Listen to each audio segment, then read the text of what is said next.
네, 여러분 안녕하십니까? 오랜만에 뵙습니다. 일주일 만에 뵙네요. 아, 오늘 여러분들께는 제가 그 2분기 실적 우수 종목 그리고 실적이 좋아졌는데 아직 주가가 오르지 않아서 저평가된 종목을 좀 소개하는 시간을 갖도록 하겠습니다. 아울러서 보통 대부분의 우리나라 개인 투자자, 제가 볼 때는 뭐 99.9%라고 단언할 수 있을 정도로 많은 분들이 종목을 매수할 때 기본적으로 이제 차트에 의존을 많이 해요. 그죠? 차트와 수급을 보고 매매를 하시는 분들이 있습니다. 오늘 제가 어떤 식으로 기업을 분석하는지를 간략하게 일단 말씀을 드리면서 우리가 어디에 초점을 두고 종목에 투자를 해야 되는지를 뭐 그 사례를 좀 들어보도록 하겠습니다. 저도 그 증권사 유관 기업에서 15년간을 그 기업 관련된 분석과 주식 투자 뭐 이런 부분에 대한 그 업무를 좀 해왔습니다. 유독 개인 투자자만이 차트를 보고 투자해요. 그 좀 이상하지 않나요? 다시 한번 말씀드릴게요. 우리나라 개인 투자자들이 수급을 되게 중요시하죠. 외국인들이 사면은 뭐 따라사고, 혹은 기관이 사면 따라사고. 그렇게 외국인과 기관이 매수하는 종목에 대해서 관심을 갖고 있는데 정작 그들은 차트를 안 봐요. 그러니까 우리나라 증권시장에 그 투자자가 크게 세 가지로 구분이 돼 있죠. 외국인, 기관, 개인 투자자. 그런데 왜 개인 투자자만 차트를 볼까요? 틀린 방향의 길을 걷고 계시는 겁니다. 그런 식으로 투자했다고는 안 돼요.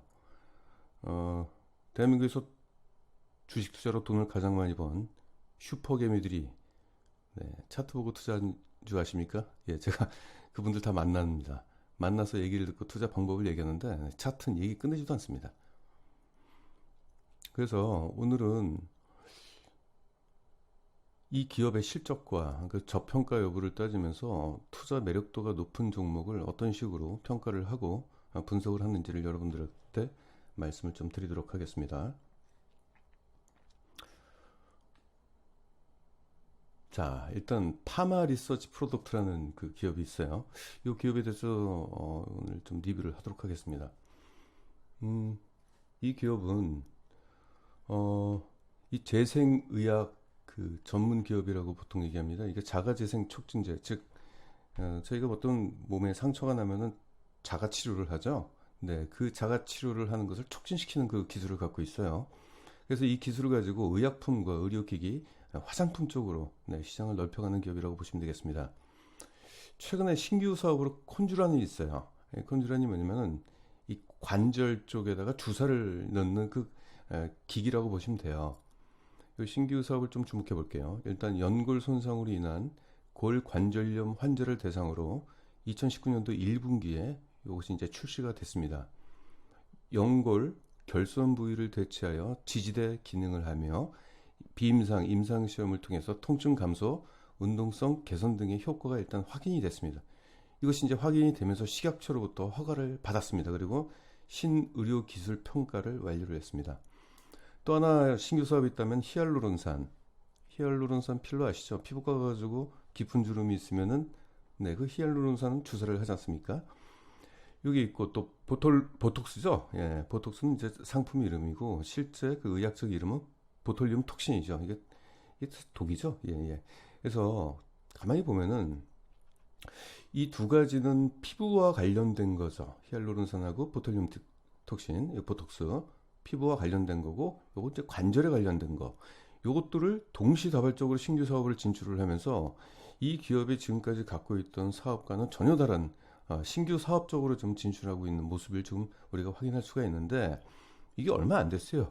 이 사업을 지금 시작한 지가. 그래서 이 기업의 향후 성장성이 좀 기대가 되는 그런 분야라고 이제 보시면 되겠습니다. 일단 볼게요. 이 사업을 M&A를 통해 가지고 최근에 했어요. 일단 히알루론산 사업 있죠. 여기 있는 거. 요것은 아모레퍼시피로부터 이 히알루론산 사업을 인수를 했습니다. 언제? 네, 작년 2월 달입니다. 얼마 안 됐죠. 그리고 바이오CND라는 보톡스 사업을 또 인수했습니다. 여기서. 이것도 작년 4월 달이에요. 그리고 콜라겐 사업, 일본 유닉스 인공 콜라겐 제조권 및 판권 인수를 지난해 11월 달에 인수했습니다. 즉 사업을 시작한 게 1년 정도, 이 정도밖에 지금 안 된 거예요. 그래서 시장에서는 새롭게 진출하고 또 미래 유망 산업 분야라고 좀 판단을 하면서 이 기업이 최근에 많이 좀 오르내리고 그렇습니다. 일단 우리도 한번 주목해 보면서 실적이 어떻게 변했는지를 체크하도록 하겠습니다.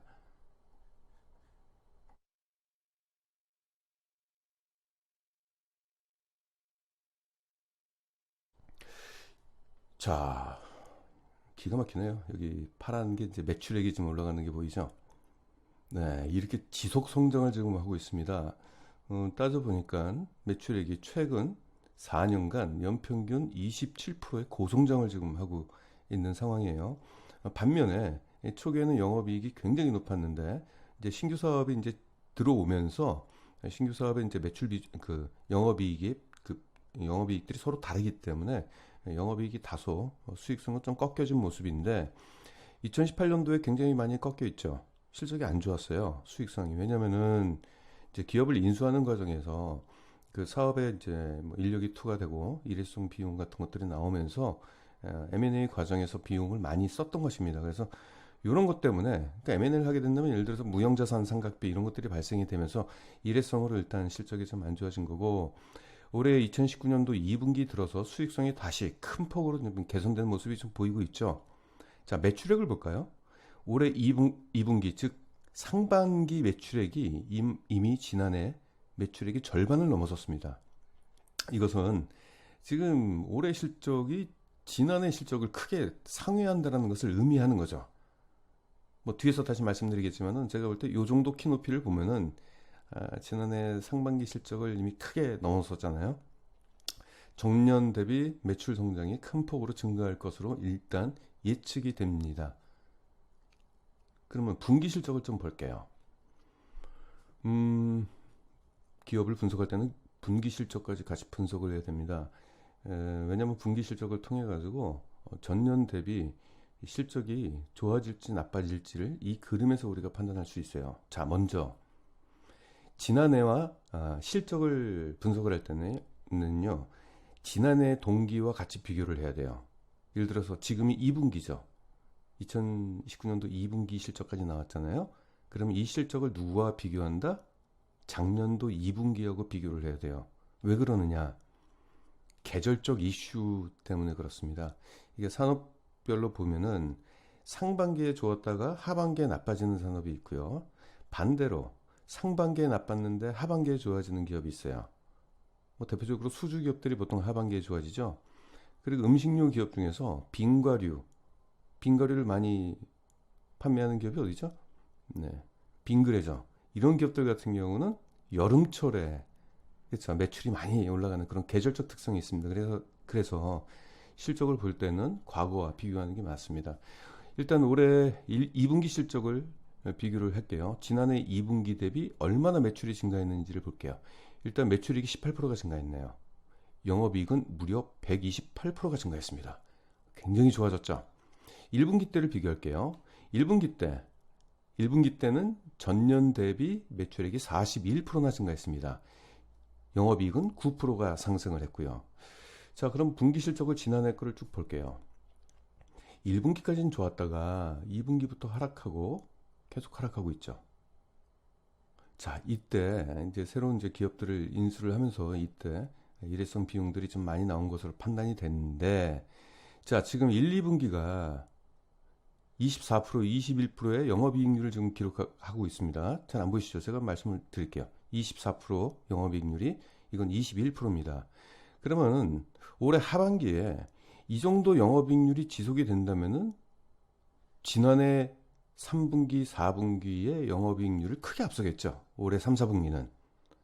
그러면은 여기까지로 판단했을 때는 이제 합리적인 판단을 했을 경우에 전년 대비 수익성은 좋아지지 않겠느냐, 이런 쪽으로 우리가 실마리를 가지고 접근을 할 수가 있겠죠. 일단 파마 리서치 프로덕트는 올해 1, 2분기 실적이 굉장히 좋아졌고 3, 4분기 실적도 기대해 볼 만하다, 이렇게 현재까지는 평가할 수가 있겠습니다. 넘어가 보죠. 그러면은 매출액이 이렇게 증가를 했는데 어디에서 실적이 좋아졌는지를 우리가 또 한번 살펴볼 필요가 있겠죠. 보시면은 여기 큰 카테고리가 의약품, 의료기기, 화장품이 있습니다. 여기서 분석을 할 때 가장 중요한 게 뭐냐? 매출 비중입니다. 이 매출 비중을 통해서 어떤 사업이 주력 사업인지를 일단 판단을 해야 돼요. 보니까 이 의약품 쪽에 내수하고 수출, 내수와 수출을 합계를 하니까 한 47% 정도가 되네요. 그럼 결국은 이제 의약품 관련된 사업이 주력 사업이라고 보시면 되겠죠. 보시면은 여기서 가장 매출 비중이 높은 게 이쪽이네요. 의약품 내수. 내수 쪽에 46%의 매출 비중을 갖고 있는데 이게 무려 47%가 증가했습니다. 매출액이. 굉장히 높게 성장을 했죠. 아마도 그 새로운 그 회사를 인수를 하면서 지난해는 좀 작게 잡혔는데 올해는 뭐 제대로 잡힌 걸로 일단 보여주고 있어요. 수출은 매출 비중이 1%밖에 안 되기 때문에 굳이 언급할 필요가 없죠. 그래서 매출 비중을 보면서 이렇게 기업을 분석하는 게 맞습니다. 그리고 의료기기 쪽에서 내수는 전년 대비 113%가 증가했습니다. 굉장히 높게 진행을 했죠. 이것도 M&A 효과 때문에 그런 걸로 일단 판단이 됩니다. 전반적으로 이 기업은 내수가 전체 매출 비중의 80%고 수출은 약 20% 정도 이 수준인데 내수 쪽에서의 매출 상승이 굉장히 크게 나타났네요. 대략적으로 이걸 통해 가지고 이 기업은 내수 쪽 매출 비중이 높고 그리고 내수의 성장률이 돋보였다, 이렇게 판단하시면 되겠습니다. 그 중에서 의약품과 의료기기가 있는데 의료기기가 의약품인 주력 사업보다는 매출 비중은 좀 낮지만 성장성은 굉장히 높아지고 있어서 향후에 의료기기 쪽의 사업 성장성에 우리가 한번 주목해 볼 필요가 있다. 이 정도로 우리가 이 기업에 대해서 일단은 판단하시는 게 좋습니다. 그쵸? 넘어갈게요.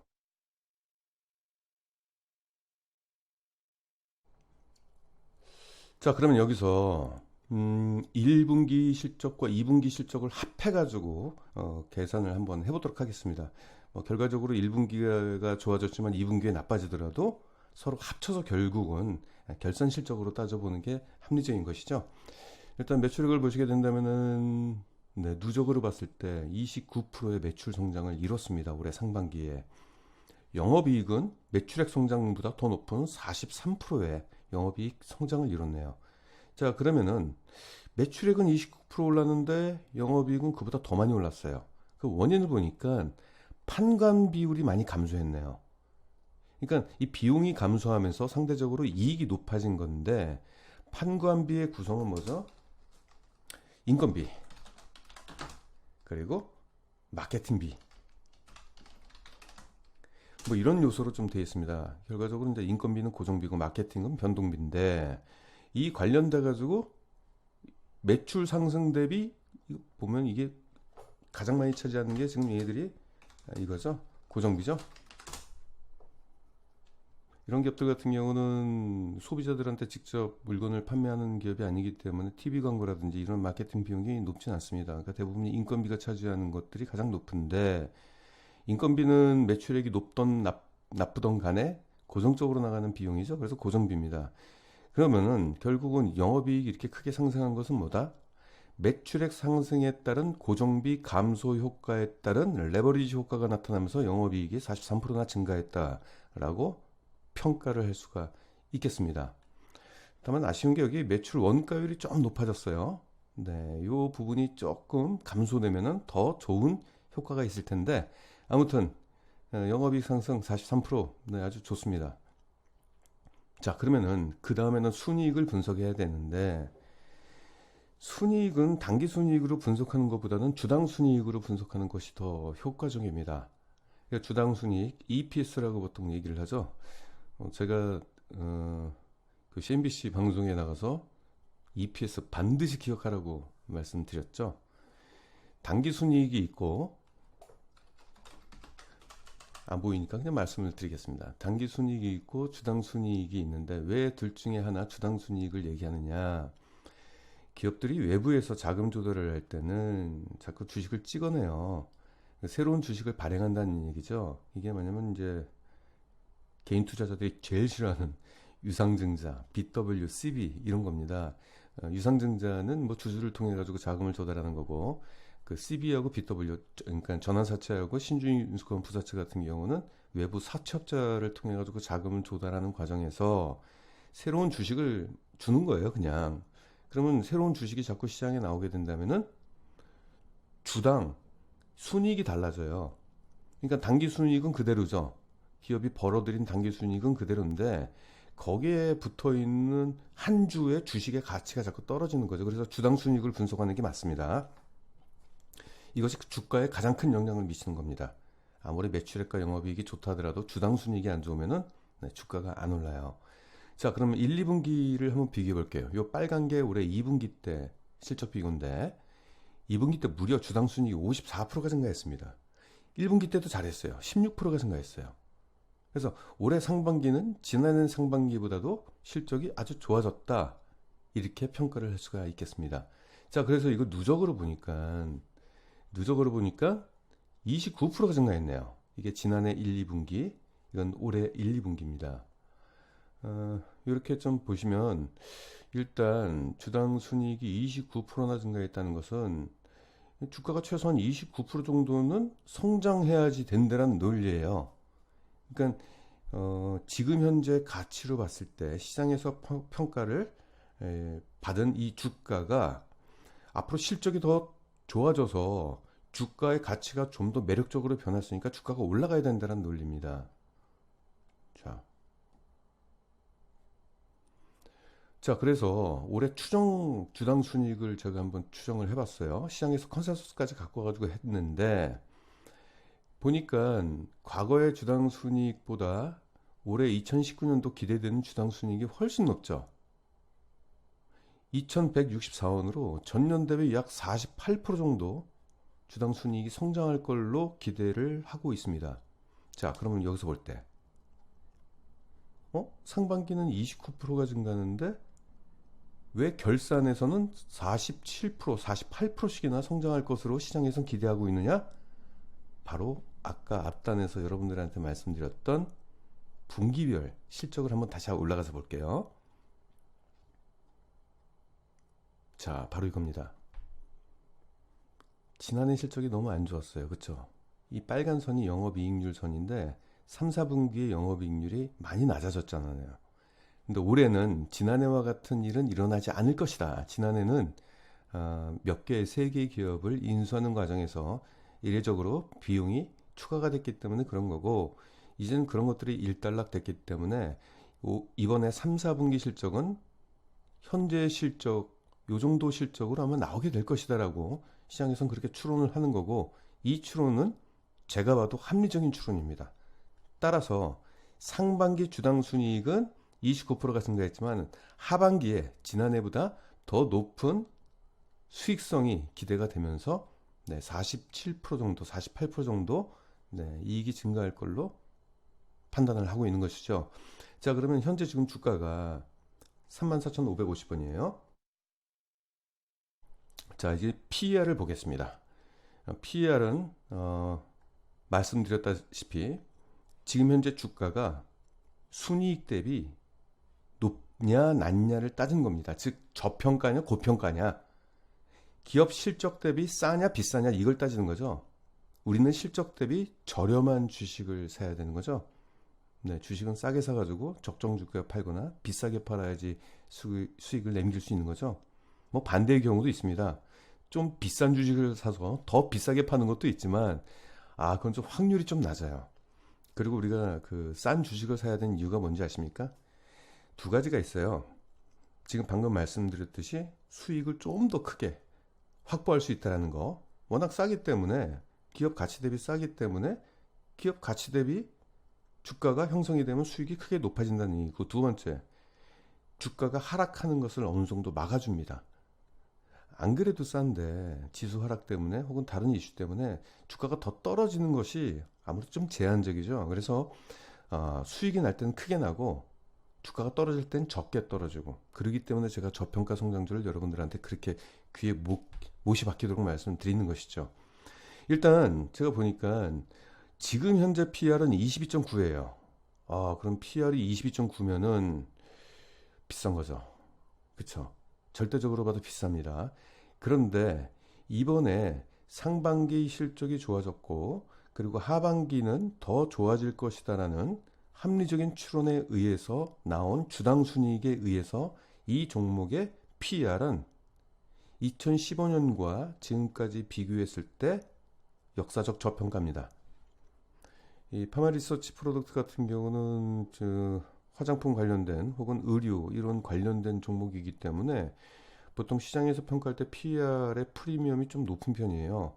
과거에도 보시면은 PER이 높은 편이었잖아요. 그러니까 시장에서 그만큼 기대가 높았다는 얘기죠. 근데 지금 PER이 저평가된 겁니다. 근데 이 PER은 숨어 있는 겁니다, 사실은. 지금 시장에서 알고 있는 PER은 22.9예요. 그럼 사람들이 생각할 때, 야, 이거 너무 높아. 이거 누가 사? 안 사는 거죠. 그러니까 주가가 안 오르는 거죠. 근데 아는 사람은 압니다. 이렇게 기업을 분석하는 사람들은 이 기업이 실적이 너무 좋아져서 2019년도가 해가 바뀌어서 2020년도가 되는 시점에선 PER이 갑자기 뚝 떨어지는 모습이 될 거예요. 이렇게 된다는 사실을 알고 지금부터 선제적으로 투자하는 겁니다. 잠깐 주가 흐름을 볼까요?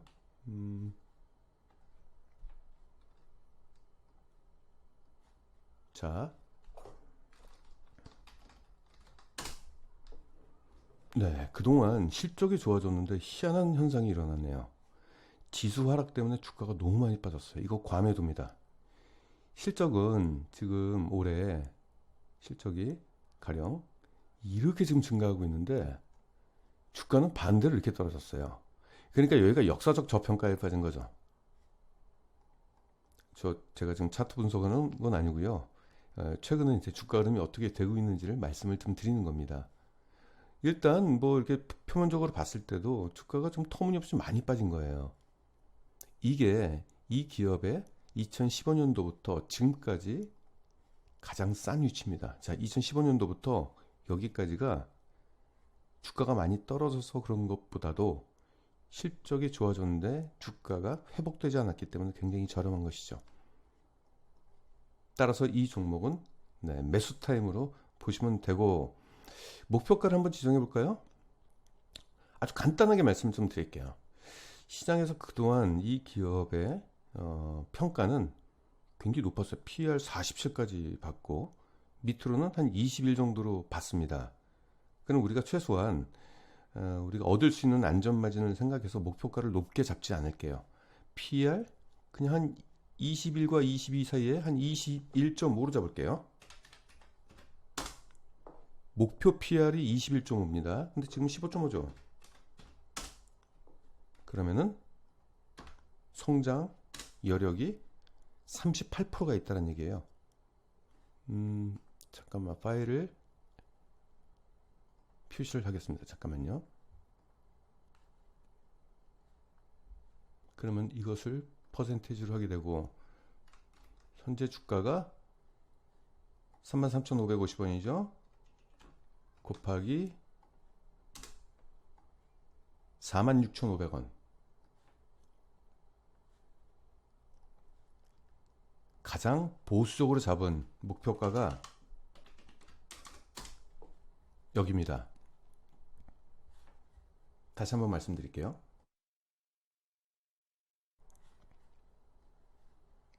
목표 PER을 제가 얼마로 잡았냐면요. 선을 긋는 게 아마 여러분들이 보시기가 좀 편하실 거예요. 한 요 정도입니다. 목표 PER을 아주 높게 잡은 게 아니라 가장 낮은 위치, 심지어 지금보다도 PER이 더 낮은 거를 목표 PER로 잡았어요. 그래서 이거는 달성 가능성이 있는 목표가란 얘기죠.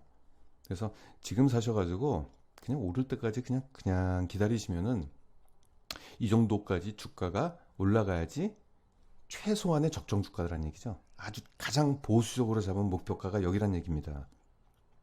좀 더 공격적으로 잡으면 좀 더 올라갈 수도 있겠는데 일단 저는 목표가를 좀 보수적으로 잡습니다.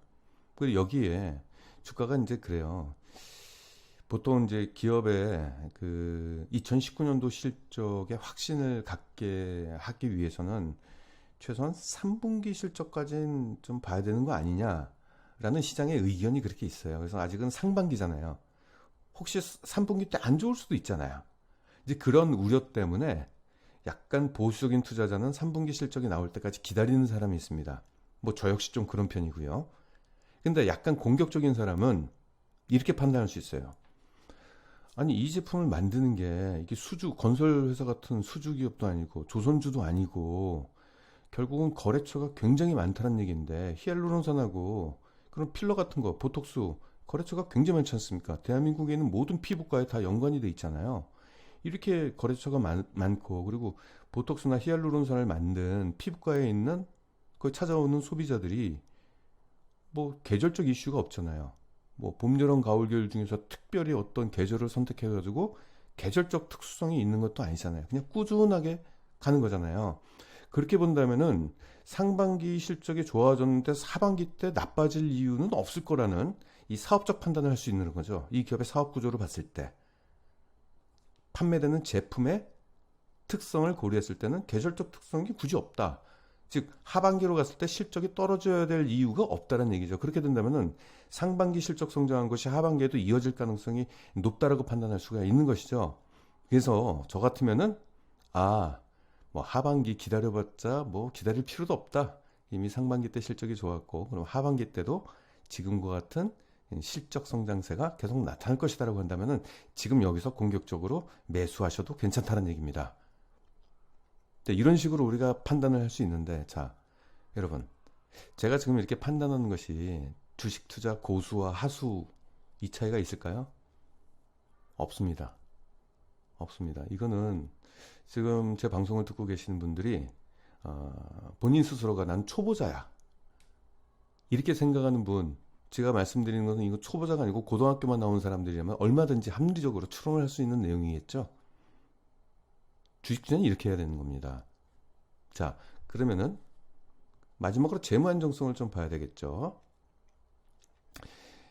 제가 그 월요일날 녹화를 또 했어요. CNBC에서 녹화를 했을 때 재무 안정성을 보는 법을 말씀을 좀 드렸습니다. 1초 만에 재무 안정성을 파악하는 법 딱 하나.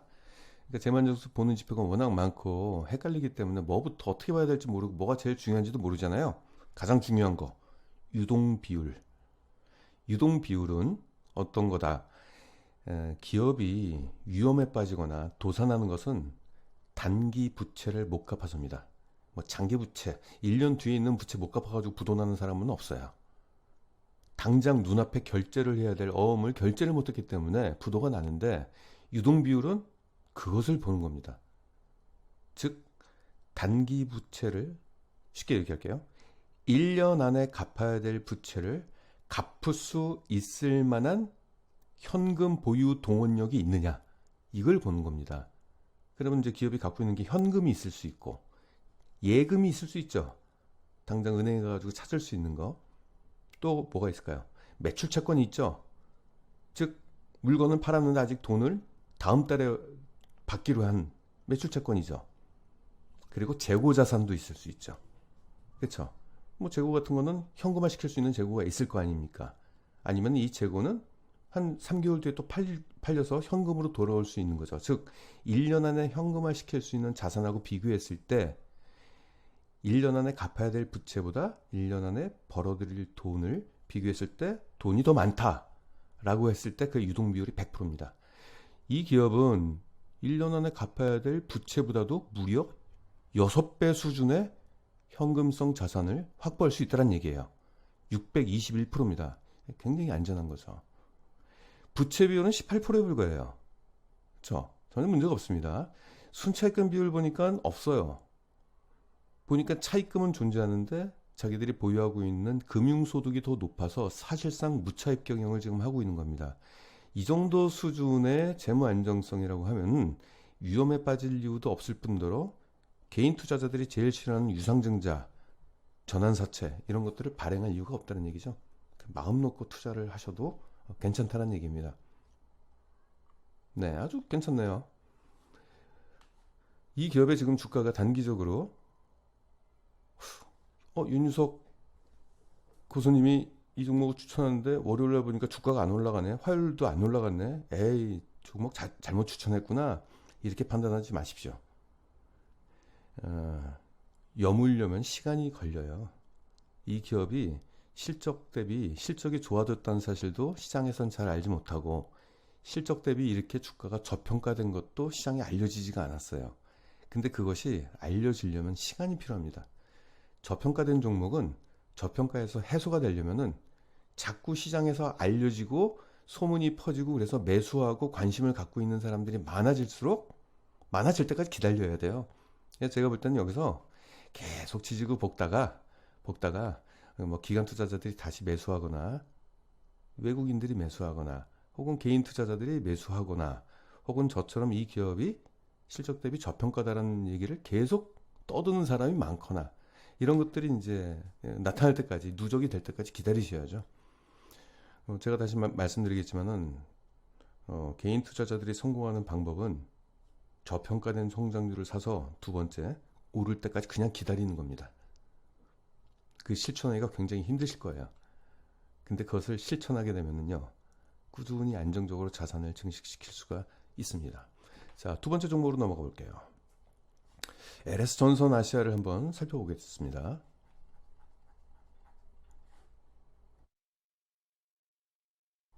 자, 이 기업은 엄밀히 말해서 국내 사업이라고 하면 안 돼요. 이건 베트남입니다. 최근에 이제 베트남이 인구가 무려 9,500만 명이나 돼요. 그리고 여기 적어놨는데 20대하고 30대의 연령층이 전체 인구의 60%를 차지하고 있습니다. 그러면 이 연령층이 엄청난 노동력을 갖고 있는 생산 연령층이잖아요. 더구나 이제 좀 있으면 결혼을 해가지고 집도 짓고 전 인구가 지금 베트남 전체 인프라의 성장을 지금 촉진시키고 있는 겁니다. 지금 이게 얘들이 결혼하면 집이 필요하잖아요. 아이를 낳게 되고 인구가 증가하겠죠. 지금 9,500만 명인데 이거 1억 명을 크게 올라가겠죠. 사람들이 많아지고 이동이 많아지고 그렇게 된다면 어떻게 돼요? 도로를 닦아야 되고 집이 많아지고 공장이 많이 생기고 이렇게 되면 뭐예요? 전선을 많이 깔아야 되고 그러니까 국가 인프라가 앞으로 굉장히 확대가 될 것이란 얘기죠. 우리나라의 80년대가 똑같아요. 그렇죠? 보시면은 이 LS 전선아시아는 이 베트남 쪽의 사업을 주력을 지금 하고 있습니다. 이건 이제 지주회사인데 보시면은 이 기업이 베트남의 전력 케이블 1위 업체예요. 이미 그쪽 시장을 선점을 했습니다. 장악을 했어요. 그래서 베트남이 도시화가 가속화될수록 지속 성장이 전망이 된다는 얘기죠. 그래서 뭐 여러 가지가 있습니다. 뭐 수익성이 우수한 고압 케이블 뭐 이런 뭐 유일한 업체가 지금 돼 있고요. 고압 케이블 생산 설비를 갖춘 경쟁사가 있지만은 기술적 문제로 양산이 어려워서 결국 지금 베트남 전력 케이블 1위인 LS 전선아시아의 성장성이 돋보인다는 얘기입니다. 그리고 여러 가지 2018년도에는 이 전선을 만들 때 선재 있죠. 전선 재료 이게 크로드라고 하는데 이 생산 능력을 2.7만 톤에서 10만 톤으로 큰 폭으로 증설을 완료됐어요. 근데 이것 보통 원재료거든요. 그럼 원재료를 다른 데서는 보통 이렇게 부족분은 사왔는데 자기들이 이제 자체적으로 다 충당이 가능하다는 얘기예요. 그래서 수직 계열화가 돼가지고 수익성 개선에 나설 것이고 심지어는 그 소재를 외부에다가 판매까지 하면서 신규 사업까지도 같이 진행이 되는 그런 지금 상황입니다. 그리고 미국과 중국의 무역 전쟁으로 인해서 미국 고객사용 광 케이블, UTP 케이블 등 통신 케이블 수요가 증가하고 있다. 그래서 이 기업은 보통 그 인구 통계학적으로 베트남 쪽에서는 앞으로 고성장이 앞으로도 계속 지속될 것으로 이렇게 보이기 때문에 제가 사실 그랬어요. 야, 베트남 펀드 들고 싶다. 베트남 펀드 들어야 되는 거 아니냐? 했는데 베트남 펀드는 지금 크게 매력적이진 않아요. 왜 그러냐면은 우리가 투자하는 것은 이제 국내 펀드잖아요. 그러니까 베트남 입장에서는 외국계잖아요, 우리가. 근데 걔네들은 외국계에서 투자할 만한 종목들이 비중이 이미 다 차버려가지고 좋은 종목들은 더 이상 못 사요. 그래서 베트남에 투자하실 분들이 있으면은 LS 전선 아시아에 투자를 하시면은 그 효과가 똑같습니다. 더구나 인프라 쪽이잖아요, 이게. 베트남 정부 쪽에서는 이제 국민들 세금 모아가지고 계속 인프라에 투자를 할 수밖에 없는 구조예요. 그래서 이 기업의 앞으로 성장성은 굉장히 돋보일 걸로 일단 보이고 있고요. 그럼 실적 한번 들어가 보도록 하겠습니다. 자, 보십시오. 매출 증가하는 거 보십시오. 엄청난 고성장이 지금 일어나고 있습니다. 이게 연평균 무려 30%씩 증가하고 있어요, 매출액이.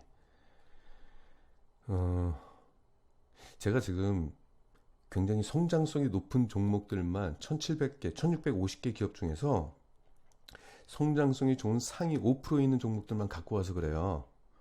매출액 30% 올라가는 게 여러분들 지금 이 방송을 듣고 계신 분들 뭐 직장 경험 다 있으시잖아요. 본인이 다녔던 회사에서 매년 30%씩 매출이 증가하는 그런 경험 혹시 있으십니까? 저는 직장생활 25년 동안 뭐 대기업도 다니고 벤처회사에도 있었는데 이렇게 높은 성장을 하는 경우는 한 번도 없었어요. 이거는 매일매일 축제 분위기겠네요. 아무튼 엄청난 지금 고성장을 하고 있습니다. 외형 성장은 높고 아마 투자가 계속 이루어지는 것 같아요. 영업이익 성장은 17%에 머무르고 있습니다. 이것도 역시 고성장이죠. 당기순이익은 연평균 21%씩 성장하는 모습이 지금 나오고 있습니다. 지금 역시도 고성장하고 있고 향후 이런 성장이 베트남 쪽 상황을 놓고 볼 때는 이 상황이 계속 연출이 될 것 같아요. 이러한 높은 성장이 이러한 성장이 계속 이어질 거라는 얘기죠. 여러분들 어떻게 보십니까? 이런 높은 성장이 계속 나타날 걸로 좀 보여요. 자, 분기 실적을 보겠습니다. 자, 분기 실적 올해 2분기인데 어디하고 비교해야 된다고 그랬죠? 네, 전년 2분기하고 같은 기간하고 비교를 해야 되는 거죠. 지난해 2분기에 비해서 올해 2분기 매출액이 무려 22%가 증가를 했어요. 자, 다시 위로 올라가서 볼게요. 지난해 매출액이 사상 최대 매출액이었습니다. 지난해 매출액이 그렇게 잘했는데 여기에 또 올라갔다는 얘기예요. 자, 다시 들어가서 매출액이 22%가 오르고 영업이익은 무려 76%가 증가했습니다. 여기 영업이익률이 지난해 2분기 때는 영업이익률이 3%였는데 올해 5%로 큰 폭으로 올랐죠. 76%가 증가했고 1분기도 한번 같이 볼까요? 같이 상반기 분석하는 김에 1분기 매출액은 28%가 증가했고요. 영업이익은 13%가 증가했습니다. 그래서 일단 이 기업이 지금 고속 성장을 하고 있는 것이 지난해에 이어서 올해까지도 지속되고 있는 모습을 지금 확인할 수 있는데 보시죠. 부문별 매출을 보게 된다면 이 회사가 지주회사다 보니까 이 베트남 쪽 사업을 자회사로 이제 두고 있어요. 요게 지금 전체 매출 비중이 가장 크네요. 94%인데 이게 이제 연결 조정을 빼게 되면 94% 아니고 좀 빠지게 되겠죠? 연결 조정이라는 게 뭐냐면 같은 계열끼리 서로 물건을 사고 팔고 이제 자기들끼리 이제 내부 거래를 했다는 얘기예요. 그래서 그런 것들을 제외시키고 계산을 해야 되는데 계산한 것보다 그냥 갖고 왔습니다. 일단 이게 주력 사업이라고 보시면 되겠죠. 베트남 케이블 회사가 이게 매출 비중이 29%가 증가했네요. 그리고 뭐 케이블 플러스 시스템 판매하는 이쪽 자회사는 35%의 매출 비중을 갖고 있어서 매출 성장이 있어서 이 두 개를 보면은 고성장을 지금 하고 있다는 것이 드러나 보이죠. 자, 그러면 2분기 실적을 한번 집계를 해보겠습니다. 1, 2분기 좀 나눠줬던 거를 합해서 볼게요. 야, 매출액이 132%가 증가했습니다. 엄청나네요. 영업이 230%가 증가했어요. 놀랍죠? 넘어갈게요. 매출 원가율까지 2%가 감소하면서 영업이익 성장이 크게 올라갔네요. 자, 그럼 주당 순이익을 좀 보도록 하겠습니다. 자, 이게 지금 빨간 걸로 해볼게요. 이렇게 지난해 빨간 거, 그러니까 올해 빨간 거, 그러니까 1분기, 2분기입니다. 즉 이거 합하면 상반기죠. 자, 올해 빨간색이 좀 마음에 안 드네요. 이렇게 하고 이거 이렇게 할게요. 지난해 1, 2분기, 올해 1, 2분기 어때요, 여러분들? 키높이가 확실히 다르죠. 지난 1분기는 전년 대비 29%가 증가했고 올해 2분기는 전년 대비 98%가 증가했습니다. 자, 그럼 여기서 올해 3, 4분기는 어떨까요? 자, 지난해 3, 4분기를 보면은 그닥 높지 않죠. 특히 3분기는 별로 안 높았죠. 그러면 우리가 이렇게 추론할 수 있겠죠. 올해 3분기의 실적이 주당 순이익이 그러니까 1, 2분기 정도의 키높이까지만 올라오면은 전년 대비 하반기에도 실적이 크게 성장을 할 수 있겠네 라고 우리가 판단할 수 있겠죠. 넘어갈게요. 자, 그러면 상반기 누적을 볼게요. 올해 상반기 누적이 전년 대비 56%가 증가했습니다. 아, 그러면 이 기업은 이제 주가 상승이 본격적으로 일어나야 될 지금 상황이에요. 지금 한번 차트를 볼게요. 주가가 올랐는지 떨어졌는지. 요 정도 수준입니다. 좀 지수 하락 때문에 떨어졌다가 오른 듯 하다가 여기서 다시 조정을 받았어요. 자, 그럼 우리가 여기서 차트를 보고 판단하기가 굉장히 어렵잖아요. 물론 뭐 서점에 나오는 여러 기술적 분석책 보면 이걸 가지고 또 어떻게 하느니 마느니 또 별 얘기가 다 있어요. 모르니까 다시 여기서 수급을 보고 막 이러는데 그거는 점쟁이들이 하는 짓이지 우리가 합리적인 투자를 하는 사람들이 그런 식으로 투자를 하면 안 되는 거죠. 더구나 뭐 하루 이틀 투자하다가 투자를 멈추면 뭐 상관없는데 뭐 도박처럼 할 수 있겠죠. 우리가 평생 자산을 증식시킨다는 그런 측면에서 볼 때는 합리적이고 논리적인 투자를 해야 되는 겁니다. 그렇게 맞추듯이 투자를 하면 안 되는 거예요. 자, 그러면 이 위치가 싼지 비싼지를 판단하면 돼요. 제가 다시 말씀드리는데 주가는 무엇과 비교해야 된다? 보통 사람들이 차트 분석하는 사람들이 그래요. 지금 주가 위치를요 무엇과 비교하는지 아십니까? 과거의 주가와 비교합니다. 여기 대비 싸졌네 혹은 여기 대비 비싸졌네. 주가와 비교를 해요. 주가를. 절대 안 됩니다. 주가를 주가하고 비교한다는 것은요 몰지각입니다. 절대 그래서는 안 돼요. 그래서 제가 기술적 분석을 무시하는 겁니다. 그리고 기술적 분석이 안 맞는다는 얘기예요. 어떻게 주가를 과거의 주가하고 비교를 합니까? 왜 그러는지 아세요? 비교하면 안 되는지? 지금까지의 주가 형성은요 실적에 의해서 주가 흐름이 나타난 거예요. 실적이 좋아지고 나쁘고에 따라서 수급, 즉 외국인이나 기관들이 사고팔고가 실적 때문에 영향을 받은 거고, 따라서 지금의 주가는 실적에 의해서, 근본적으로 실적에 의해서 영향을 받은 건데 왜 서로 실적이 다른 과거와 비교를 하냐 이거죠. 이것은 실적과 비교를 해둔 겁니다. 그럼 지금부터 이 위치가 싼지 비싼지를 따져보도록 하겠습니다. 위치가 일단 지금은 주당순이익, 주가에 가장 민감하게 영향을 주는 주당순이익이 전년 동기 대비 56%가 올랐어요. 56%. 그럼 지난해 2분기 볼까요? 자, 지난해 2분기가 지금 이 위치죠. 이 위치예요. 2분기 실적. 똑같죠? 지난해 2분기가 여기잖아요. 올해 2분기가 여기고. 근데 실적은 56%나 증가했는데 주가는 과거하고 똑같아요. 일단 간단하게 이렇게 할게요. 그럼 이제 계산을 해보겠습니다. 올해 주당 순이익을 추정을 해보니까 전년 대비 74%가 오른, 지난해 수익성 요것보다는 올해가 더 좋아졌어요. 그래서 74%가 증가한 561원 정도로 평가할 수가 있습니다. 이게 추정이에요. 물론 우리가 이제 주식 투자가 이제 산수하듯이 이렇게 하는 것보다는 이 숫자가 딱딱 맞냐 틀리냐 이것보다는 이 정도 높아질 거라는 방향성에서 일단 여러분들한테 말씀드리는 겁니다. 즉 이게 쉽게 생각할 때 이렇게 하시면 돼요. 와, 지난해 대비 큰 폭으로 이익이 잡힐 거야. 뭐 요 정도 한 50% 이상은 잡힐 것 같아. 그래서 뭐 계산을 해보니까 74%인데 대략적으로 50% 이상은 되는 것 같아. 요 정도만 하더라도 굉장히 높은 실적 성장이잖아요. 자, 그러면 이것을 기초로 해가지고 이 주가가 지금 현재 주가가 싼지 비싼지를 계산해 보겠습니다. 지금 현재가가 7,250원이에요. 현재 PR이 22.4입니다. 여기 있어요. 이게 지금 현재 PR이에요. 그런데 앞으로 지금까지 벌어들인 실적과 향후 하반기 실적을 추론해서 뽑아놓은 추정 실적을 보니까 앞으로 PR이 12.9로 뚝 떨어집니다. 이건 뭐다? 이 PR의 고점 저점이 있죠. 그걸 쭉 봤을 때 PER이 과거로부터 시장에서 평가를 받았던 PER의 바닥 수준이죠, 지금. 그쵸? 그러면은 이렇게 돼야 돼요.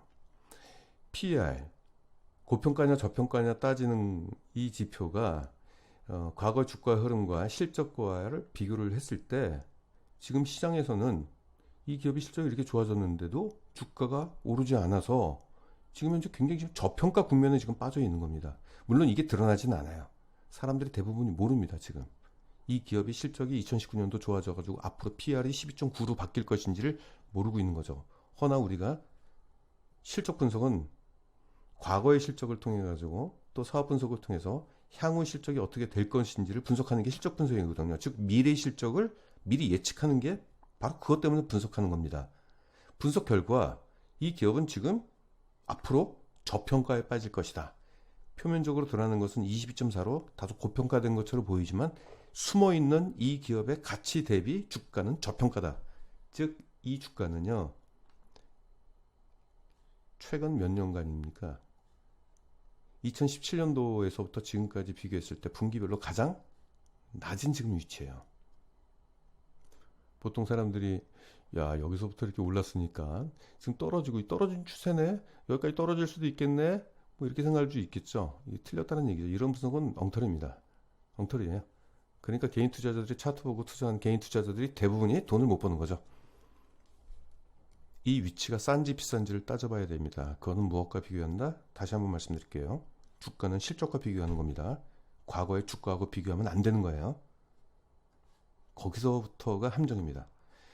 자, 12.9면은 이 기업의 베트남의 성장, 그리고 베트남 그 전선 케이블 1위 기업이잖아요.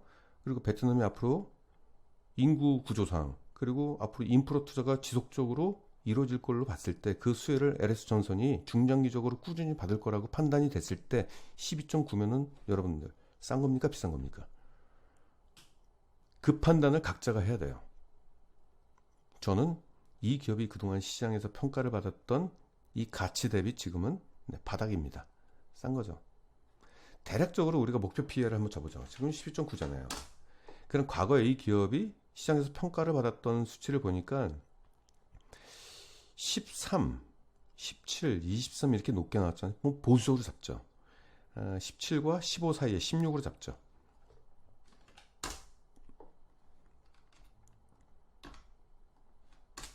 아주 보수적으로 잡았을 때 24%의 주가 상승이 기대가 됩니다. 아주 보수적으로 잡았을 때요.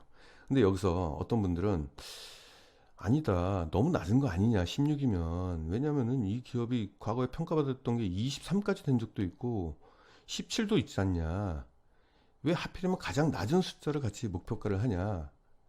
그래서 나는 한 17과 20 그 사이에 있는 한 18 정도? 18 정도로 난 목표가를 잡겠다, 이렇게 잡을 수도 있어요. 그러면은 목표 주가를 40%로 잡는 거죠. 목표 주가를 잡는 것은 정답은 없어요. 정답은 없고 각 개인의 의견입니다. 개인적인 의사가 많이 반영이 돼요. 그래서 이 장이 안 좋거나 이럴 때는 목표 PER을 좀 낮게 잡고, 장이 앞으로 좋을 것이다라고 판단됐을 때는 다소 높게 잡고, 이렇게 보통 하는 게 맞아요. 반대로 볼 수도 있어요. 장이 지금 되게 좋아요. 그럴 때는 장이 지금 좋으니까 앞으로 안 좋아질 수가 있겠네. 이럴 때는 장이 좋을 때는 목표가를 오히려 낮게 잡고요. 장이 안 좋은 지금과 같은 경우는 앞으로 장이 더 이상 안 좋아지지 않고 살아날 일밖에 없다라고 판단이 될 때는 목표가를 좀 높게 잡을 수 있겠죠. 그래서 대략 보니까 이 기업의 목표 수익률은 25%에서 약 40% 정도 사이, 요 정도로 볼 수가 있겠죠. 정답이 없기 때문에 제가 이렇게 말씀드리는 겁니다, 솔직하게. 근데 제가 이제 회원 여러분들한테 정식적으로 종목을 추천할 때는 굉장히 디테일하게 얘기를 하죠. 재무안정성을 볼까요? 아까 유동비율이 가장 중요하다고 그랬죠. 단기 부채를 갚을 수 있는 능력이 있는지 없는지를 보는데, 일단 부채 비율이 지금 153%로 다소 높아요. 자, 이럴 때 보통 사람들이 그렇게 생각해요. 부채 비율이 너무 높으니까 이거 위험한 거 아니야? 라고 하지만 이 부채에는 장기 부채가 있고 단기 부채가 있습니다. 근데 기업이 부채 때문에 위험에 빠지는 것이 뭐라고 그랬죠? 단기 부채 때문에 위험에 빠지는 것이죠. 그 단기 부채를 적용한 비율이 유동비율입니다. 유동 비율은 이 부채 비율에 속해 있는 단기 부채와 계산을 해서 그 단기 부채를 갚을 수 있는 1년 안에 갚을 수 있는 능력이 있느냐 없느냐. 자, 100%가 넘으면 괜찮고 120%가 되면 안정적이라고 얘기했죠. 자, 119.8%입니다. 120%잖아요. 더구나 이 기업이 지금 실적이 좋아지는 구조가 있기 때문에 이 정도면은 양호하다라고 말씀을 드릴 수가 있습니다. 지금 이 기업 같은 경우는 베트남에 이제 설비 투자를 계속 해야 되는 구조이기 때문에 사실상 재무 안정성을 지나치게 강조할 이유가 전혀 없어요. 그렇게 성장하는 국가에 투자를 할 경우에는 있는 돈 없는 돈 다 끌어모아 가지고 자기가 통제할 수 있는 수준의 재무 안정성만 갖추면 됩니다. 그래서 약간 공격적으로 사업을 할 때는 재무 안정성이 약간 다소 낮아지더라도 매출 확대를 위해서 공격적인 경영을 하는 게 맞아요. 그래서 성장하는 기업을 봤을 때 재무 안정성이 다소 낮아도 괜찮습니다. 매출액이 많이 증가하는 기업. 근데 장사도 못하고 적자가 나고 기업의 실적이 계속 뚝뚝 떨어지는 기업에 대해서는 재무 안정성은 굉장히 까다롭게 살펴봐야 돼요. 근데 이 기업은 이제 그런 게 아니기 때문에 다소 낙관적으로 보셔도 상관이 없다. 이런 부분이고요. 원래 1시간 강의인데 제가 조금만 더 하겠습니다. 조금만. CJ 프레시웨이에 대해서 잠깐 말씀 좀 드릴게요. 이 기업은 식자재 유통 국내 1위 기업입니다. 농수축산물 외 가공식품, 해외 식자재를 국내로 반입시키는 그런 쪽으로 이제 사업을 좀 하고 있어요. 자, 식자재 유통 좀 생소하죠? 식자재 유통 사업은요, 산업은요, 아직 우리나라에서 성장하지도 못한 성장 초입기에 있는 빅트렌드 사업입니다. 어떤 애널리스트는 저한테 이런 얘기를 하더라고요.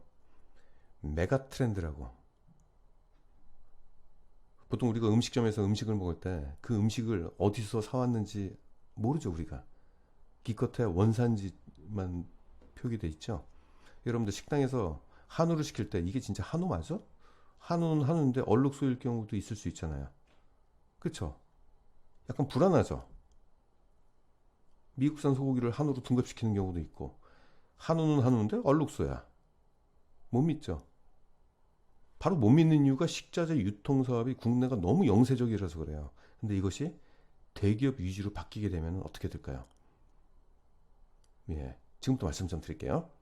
이런 사업을 하고 단체 급식 사업을 하고 있습니다. 그리고 기타 사업을 좀 하고 있는데 가장 주목해야 될 게 이겁니다. 식자재 유통. 연간 실적 추이를 보시게 된다면은 음식료 기업이기 때문에 매출 성장력이 굉장히 높거나 이러진 않는데 그래도 무려 12%의 성장을 지금 보여주고 있어요. 대기업 성장률 치고는 굉장히 높은 성장률이죠. 이게 왜 그렇다? 식자재 유통이 아직 걸음마 단계에 있기 때문에 그렇습니다. 그리고 보통 식자재 유통은 국내 대부분이 영세업체가 해요. 대기업들이 아직 진출하기 초입기인데 향후에는 대기업 쪽으로 재편이 될 겁니다. 영세업체들은 무자료 거래를 하고 있어요. 그래서 정부 쪽에서는 영세업체보다는 대기업 쪽으로 바뀌길 좀 바라고 있고, 그리고 식품의 어떤 안전, 위생, 이 문제, 국민의 건강을 위해서 영세업체보다는 대기업이 해야 되는 게 맞습니다. 보통 우리가 보통 뭐 골목 식당 뭐 이런 것 좀 살려야 되고 영세업체, 서민업체를 살려야 된다고 하지만은 이건 약간 예외예요. 국민의 건강, 이게 달려 있습니다. 정부한테는 무자료 거래를 없애려고 하는 거고. 이런 것 때문에 대기업이 맞는 대기업 중심으로 산업이 재편돼야 되는 것이 옳다라고 봐요. 저도 뭐 재래시장 뭐 잘 됐으면 좋겠습니다만은 재래시장이 잘 되는 것보다 제 아이가 먹는 음식에 쓰레기가 들어가거나, 그렇죠? 곰팡이가 쓴 음식이 들어가거나 절대 용납을 못합니다. 이것은 저뿐만 아니라 온 국민의 당연히 기본적인 바람이죠. 이것이 실현되기 위해서는 대기업체가 맞는 게 맞습니다. 왜?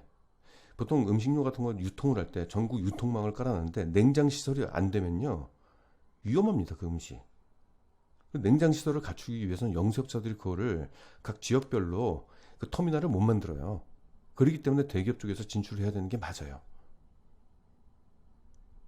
그리고 우리나라에 뭐 근거 없는 뭐 중국산 제품들 막 음식료 막 들어오지 않습니까? 어떤 성분이 들어가는지도 모르고 있고 잡지도 못하고. 근데 대기업이 진출하게 된다면 그런 것들이 많이 투명해진다는 얘기죠. 아무튼 제가 지금 말씀드린 이유는 다른 게 아니라 이러한 이유로 앞으로 대기업인 CJ 지금 현재 식자재 유통 1위 기업이기 때문에 이쪽의 성장성이 굉장히 높을 것으로 판단이 돼서 이 기업을 주목할 필요가 있어요. 자, 매출 볼게요. 일단 매출은 분기 매출은 뭐 큰 흐름이 좀 안 보이고 있어요. 그냥 1분기 때는 11%가 증가했고 2분기 때는 4%가 증가했어요. 근데 수익성이 좋아졌습니다. 1분기 때 영업이익이 10% 증가하고 2분기 때는 41%가 수익성이 높아졌죠. 과거 얘네들이 이제 직원을 쓸 때는 본사 직원을 그쪽 밑에 이쪽에다가 막 투입하면서 인건비가 많이 부담이 좀 됐었는데 최근에 이제 그런 것들을 어느 정도 조정을 했던 것 같습니다. 인건비 부담에서 약간은 좀 벗어난 것 같아요. 부분별 매출을 좀 볼게요. 식자재 유통이 전체 매출 대부분을 차지하고 있네요. 자, 매출액이 84%를 차지하고 있죠. 영업이익은 62%를 차지하고 있습니다. 즉 식자재 유통과 푸드 서비스 단체 급식 사업이 이제 있는데 이 중에서 식자재 유통 쪽에서 우리가 주력 사업이라고 일단 인정을 할 필요가 있고 매출액은 5%가 증가했어요. 누적으로 봤을 때 2분기 누적으로 봤을 때 근데 영업이익은 큰 폭으로 증가했네요. 36%가 증가했습니다. 과거 고질적으로 이 기업은 수익성이 좀 안 좋은 것이 문제가 됐어요. 왜냐면은 이 식자재 유통에 대한 전국 체인망을 넓히고 이 시장의 진입 장벽을 높이기 위해서 이 설비 투자 이런 쪽에 비용을 많이 썼거든요. 그리고 인건비도 좀 비쌌고요. 근데 최근에는 그것이 어느 정도 일단락된 것 같습니다. 수익성 관점에서 지금 경영을 좀 하고 있는 걸 봐요. 매출은 5%가 증가하는데 그쳤는데 영업이익은 무려 36%가 증가한 걸 보면은 거기서 드러나는 거죠. 자, 이걸 누적으로 보겠습니다. 매출액은 총 2%가 왜냐면 이건 이제 5%가 증가했고 그러니까 7%가 증가했네요. 그렇죠? 아까 식자재 유통만 놓고 본 거고 5%는 다 합해서 보니까 7%가 증가했어요. 근데 영업이익은 31%가 증가했는데 네.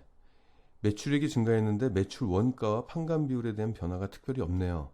그러면은 이거는 매출 성장에 따른 고정비 절감 효과에 따라서 영업이익이 큰 폭으로 늘어난 걸로 해석할 수가 있겠습니다. 영업이익률이 1%에서 2% 올랐죠? 예, 굉장히 많이 높아졌네. 2배 늘어났네요. 자, 주가와 가장 영향도가 높은 주당 순이익을 보도록 하겠습니다. 올해 1분기 때는 안 좋았어요. 적자였네요. 그래서 지난해 대비 적자 전환을 했는데 올해 2분기 때는 큰 폭으로 증가하면서 1분기 적자를 완전히 상쇄를 시켰습니다. 지난해 2분기 대비 191%가 증가했네요. 올해 2분기가. 자, 누적 주당 순이익을 보시게 된다면 무려 48%가 증가했습니다. 그러니까 1분기 때 안 좋았지만 2분기 때 좋아짐으로 인해서 그걸 합산해서 계산하는 거거든요. 결국은. 그랬더니 주당 순이익이 이렇게 증가하는 이런 모습이 좀 나타났어요. PER이 지금 22.3으로 높아요. 근데 15.8로 역대 가장 낮은 저평가의 모습으로 지금 보이고 있습니다. 자, 그럼 15.8에 대해서 이게 누가 볼 때는 좀 높아 보이기도 하고 낮아 보이기도 합니다만은 이 기업을 중장기 관점에서 바라볼 때 식자재 유통이라는 게 아직 시장 초입기고 앞으로 성장성이 높다라고 판단됐을 때는 15.8이 낮은 거죠. 그럼 제가 이 기업에 대해서 분석한 것들을 리포트로 만든 것들을 일단 좀 약간 여러분들하고 공유를 하도록 하겠습니다. 자, 시장의 변화가 어떻게 변하고 있냐면은 국민소득이 증가하면서 외식 시장은 계속 커지겠죠. 어떻습니까, 여러분? 그쵸? 소득 수준이 높아지면 외식 시장이 계속 커지게 됩니다. 선진국에서도 그렇게 나와 있으니까. 그리고 외식업체는 요리 및 고객 서비스에 집중하고요. 식자재 구매는 전문 업체에 위탁하는 형태로 진화를 지금 하고 있습니다. 이 장사하시는 분들이 새벽에 시장 나가가지고 물건을 구입하고 이 피곤해가지고 막상 손님이 들어왔을 때는 피곤했던 얼굴 표정하고 못하잖아요. 고객 대응을 제대로 하는 게 더 낫잖아요, 오히려.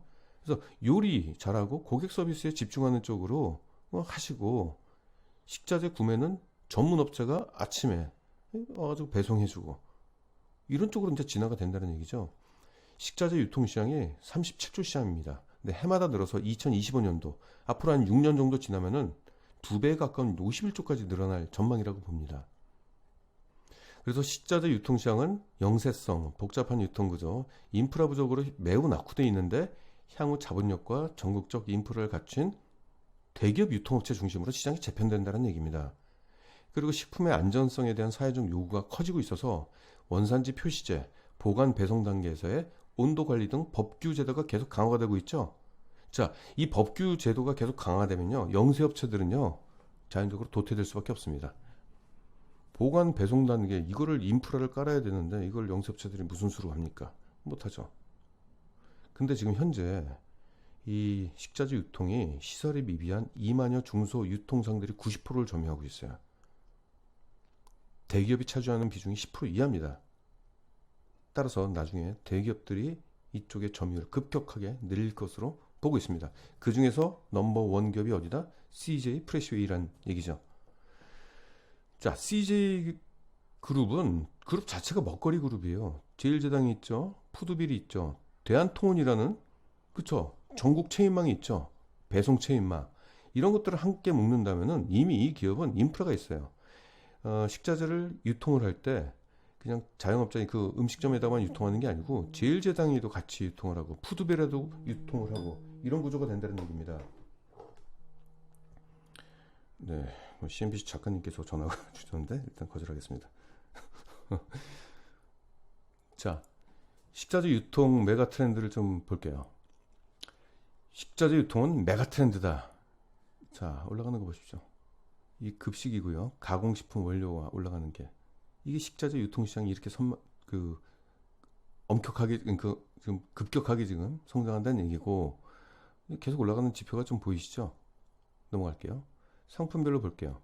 1차 수산업, 뭐 이런 거, 이런 축산업 이런 것들이 지금 파란색으로 올라가고 있고, 가공식품도 같이 올라가고 있죠? 계속적으로 올라갈 수밖에 없는 구조예요, 이런 것들이. 이 기업의 특징을 좀 말씀드릴게요. 핵심 가치를 좀 말씀드릴게요. 이런 얘기는 어디서 듣지를 못하실 겁니다. 어디에서 못 들을 겁니다. 자료조사를 굉장히 제가 열심히 했기 때문에 한꺼번에 이렇게 보실 수는 없어요. 일단 이 식자재 유통시장이 있는데 이 전체 시장에서 CJ 프레시웨이가 차지하는 비중이 45%나 돼요. 압도적이에요. 시장 선점에 성공을 한 겁니다. 이 기타에 뭐가 있느냐? 다 대기업들이에요. 아워홈, 대상, 신세계푸드, 제일모직, 하나리조또, 현대그린푸드. 이런 막강한 지금 식자재 유통시장에서 이 6개 업체가 다 합해봤자 55%밖에 안 돼요. 그럼 CJ 프레시웨이가 이 45%를 차지하고 있는데, 이거 나중에 뭐 얘네들이 열심히 하면은, 기타 업체들이 열심히 하면 무너지는 거 아니냐? 천만에요. 무너질 수가 없는 구조가 돼버렸습니다. 어떻게 됐다? CJ 프레시웨이가 전국적으로 인프라를 깔았는데요. 이게 2만 중소업체하고 연합작전을 핀 겁니다. 이게, 그러니까 아까 제가 얘기했듯이 중소업체들이 다 몰락하고 대기업만 이 시장에 성공해서 돈을 버는 거 아니냐라고 할지 모르겠지만, CJ 프레시는 그 안 좋은 선택을 하지 않았어요. 오히려 2만 유통업체하고 손을 잡고 같이 회사를 만든 겁니다. 조인트 벤처를 만들었어요. 프레시온 광주, 대구, 경북, 남서울, 부산, 동서울, 중부, 인천, 강남, 전북 이런 쪽에 주요 그 지역에다가 그쪽에 영세업체들하고 같이 손을 잡고 우리 같이 합작 법인을 만들자, 이런 겁니다. 그러면은 2만 중소업체가, 자, 그러면 기타 업체가 대한민국에서 식자재 유통시장의 점유율을 넓히려면요, 얘들 뺏어와야 돼요. 얘들. 근데 얘들 어떻게 뺏어와요? 같이 공동으로 투자를 해가지고 이런 걸 만들었는데, 이걸 만들었는데 어떻게 뺏어옵니까? 구조 자체적으로 뺏어올 수가 없는 시장이 됐어요. 이게 바로 진입장벽이고, CJ 프레시웨이가 그동안 영업이익률이 1%, 2%밖에 안 되는 이유가 뭐다? 이쪽에 투자하느라고 비용을 많이 썼기 때문에 그래요. 그럼 나중에 이제 투자가 어느 정도 일단락이 되면은 현금 회수가 들어오겠죠. 굉장히 높은 성장이 기대가 됩니다. 이 모델은 미국에 있는 시스코 모델입니다. 이 시스코 모델을 우리나라에서 최초로 도입한 게 어디죠? 한샘이 그랬습니다. 한샘의 IK 모델이 그래요. 한샘 같은 경우는 원래 싱크대, 부엌 싱크대를 만드는 회사였는데 전국에 3,000개의 인테리어 업체하고 연합작전을 핀 거예요. 너희들이 만든 책상, 걸상, 침대 이런 걸 우리가 대신 팔아주겠다, 이렇게 된 거예요. 그래서 전국 인테리어 업체가 가구를 제조하고요, 유통은 한샘이 하면서 브랜드를 또 한샘으로 달고, 그런 식으로 해가지고 전국적으로 그 업체들만 지금 잘 먹고 사는 거예요. 근데 여기에 가입되지 않는 다른 업체들은 많이 힘들어졌죠. 미국 시스코가 그랬습니다. 이게 이 뭐냐면 미국 증권은 뭐냐면 농산물을 이게 담당하는 그런 회사들이 있는데 이 회사들하고 다 연합작전 내지는 인수를 하면서 전국망으로 좀 뻗어나간 거거든요. CJ 프레시가 바로 그런 모델입니다. 주가 흐름을 좀 볼게요.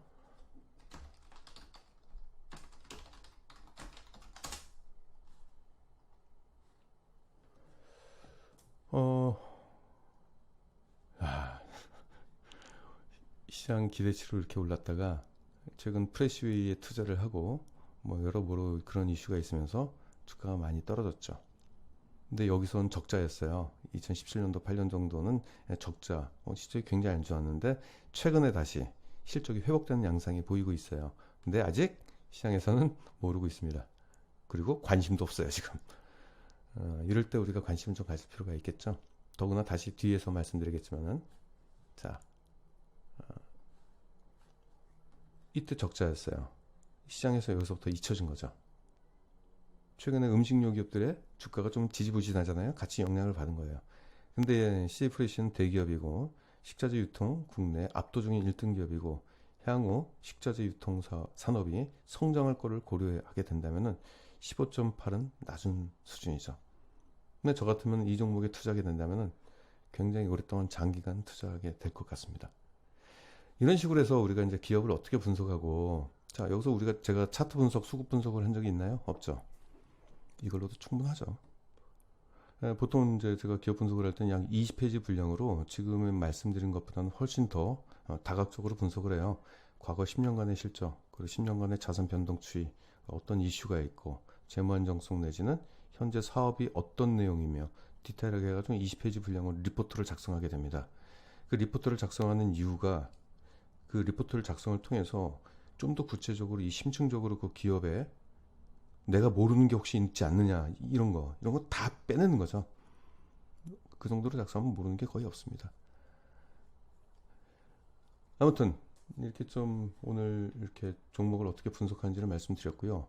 한 가지 공지사항이 있다면은 제가 이 회원에 가입하시잖아요. 무료 가입, 그 무료 회원에 가입하시잖아요. 이게 홈페이지에 제 홈페이지에 가입하는 방법은 아시죠? 네이버에서 윤 선생 맞나요? 윤유석 그냥 검색하시면 돼요. 제 이름이 윤유석입니다. 네이버에서 윤유석 가입하시면은 거기에 홈페이지가 나와요. 거기 들어가지고 무료 회원에 그냥 가입만 하시면은 그 회원분들 대상으로 한 달에 한 번씩 정식 종목을 추천하도록 하겠습니다. 지금은 공개 방송에서 이렇게 말씀드리는 것은 제 이름을 걸고 추천하는 건 아니에요. 지금은 실적이 굉장히 좋아졌는데 주가가 아직 덜 오른 저평가 종목을 하나씩 소개하는 건데, 그때 되면 제 이름을 걸고 이 종목을 반드시 사십시오 하는 종목을 추천해 드릴 겁니다. 그래서 여러분들 오늘 지금 시간 되시니까 들어오셔가지고 네, 무료 회원에 가입하시면 되겠습니다. 일단 지금 1시간이 좀 넘었네요. 예, 딱 1시간이 주어진 시간이라서 여러분들 금요일날 남은 시간 행복하게 보내시고 행복한 주말 맞이하시기 바랍니다. 끝까지 시청해 주셔서 감사합니다. 전 다음 주에 다시 찾아뵙겠습니다. 수고하셨습니다.